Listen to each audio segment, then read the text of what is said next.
Good day everyone, my name is PIPUNI'S and this video presentation is based on my entrepreneurship course module. Now I will reflect on the field visit conducted at Lihini group of companies.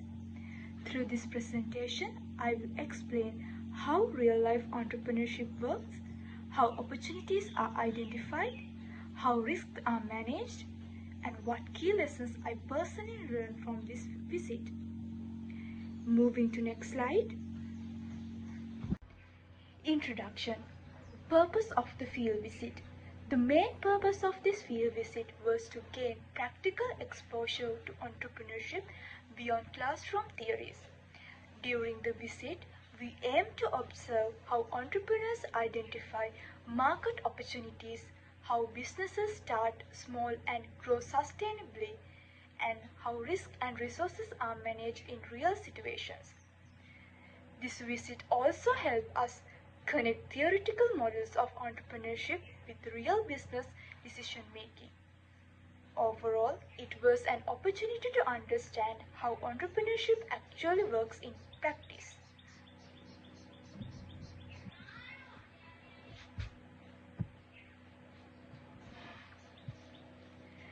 Company overview.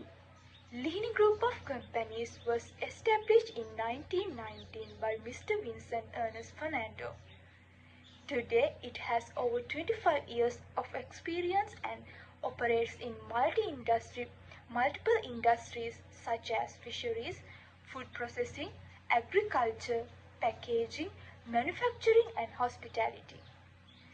This shows that Lihini Group is not limited to one business area, but it has grown into a diversified business group. Moving to next slide. Background and business evaluation. The company started as a small rice milling operation known as Ulumole. Over time, the businesses expanded into prawns, seafood processing, ice manufacturing, fishing vessels, and packaging.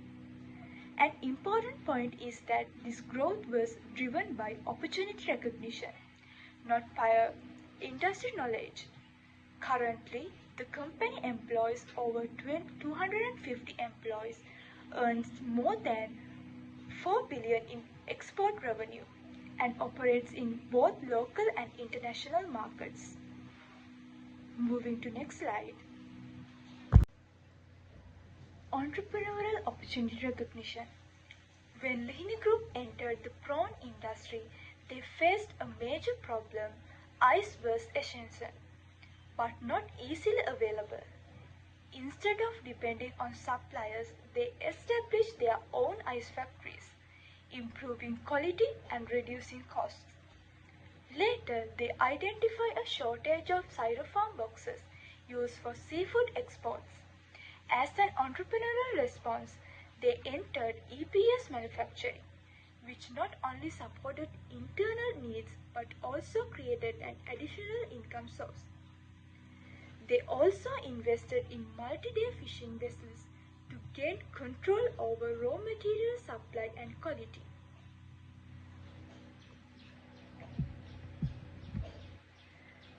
Sustainability-aligned opportunities. Lihini Group focuses not only on profit but also on sustainability. They use long-line fishing instead of harmful nets, practice polythene recycling, and support community-based prawn farming.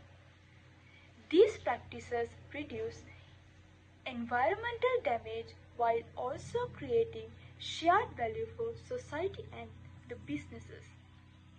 Moving to next slide. Feasibility and financial resources. For business expansion, Lihini Group mainly used bank loans. Loans were used to purchase machinery, expand processing facilities, and invest in fishing vessels. The company always repaid loans on time, building strong trust with banks.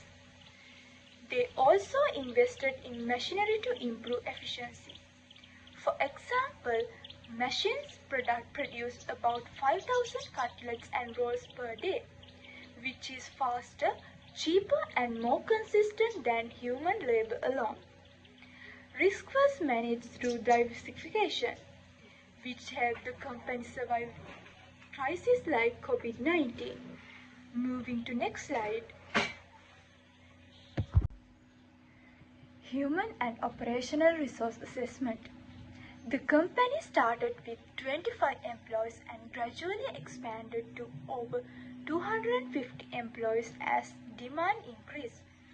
They only increased staff when operationally necessary, which helped control labor costs. Employee retention is managed strategically, focusing more on performance and efficiency rather than emotional decisions. Operational resources are allocated based on product type.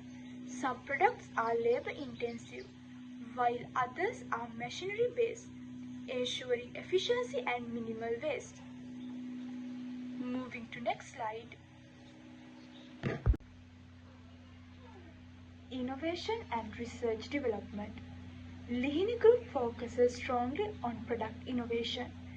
They introduce value-added seafood products such as fish cutlets, rolls, sausages and patties.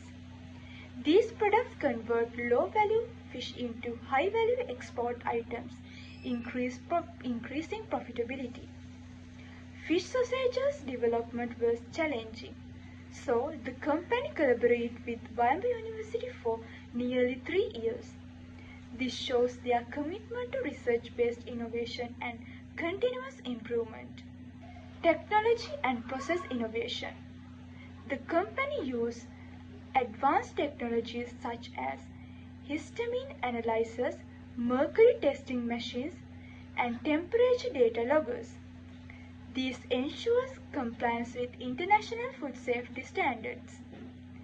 They also use ERP systems and fleet management systems to monitor operations, fuel usage, and delivery efficiency. These technologies reduce costs, improve transparency, and support faster decision making. Moving to next slide. Competitive advantage through innovation. Lihini Group follows a vertical integration strategy, controlling fishing vessels, ice factories, processing plants, packaging and exports. This reduces dependency on suppliers and ensures quality control. They also hold important certifications such as FDA, IFS, BRCGS and Friend of Sea, which act as entry barriers for competitors and build global trust. Product and market diversification further reduces risk and ensures revenue stability. Moving to next slide. Entrepreneurial traits and leadership style. The leadership of Lihini Group demonstrates strong entrepreneurial traits such as opportunity recognition, calculate risk-taking, and long-term vision. Mr. Malinta Lakshan Fernando follows a logical and data-driven leadership style. He avoids emotional decisions, delegates authority when necessary, and focuses on sustainability rather than quick profits. Moving to next slide. Decision making and risk management. Decision making at Lihini Group is careful and analytical. Major decisions are based on data, experience and practical knowledge. Risks are managed through diversification, vertical integration and strategic planning. Even during crises like COVID-19 and the Easter attacks, the company continued operations through effective risk management. Moving to next slide. Learning from failure and leadership maturity. The company openly acknowledges past failures such as a steel-related venture. Instead of avoiding responsibility, leadership accepted the failure and learned from it. These lessons improved future decision making, strategic planning, and leadership maturity. The leadership now focuses more on innovation, experience-based learning, and long-term growth. Moving to next slide. Personal learning reflection. This field visit taught me that entrepreneurship begins with opportunity recognition, not perfect knowledge. Businesses grow by solving problems step by step. Risk-taking should always be calculated and informed. I also learned that new ventures do not need large capital at the start and can grow gradually. Diversification, resource management, sustainability, and ethical practices are essential for long-term success. Overall, this visit changed my understanding of entrepreneurship as a long-term journey rather than quick success. Moving to next slide.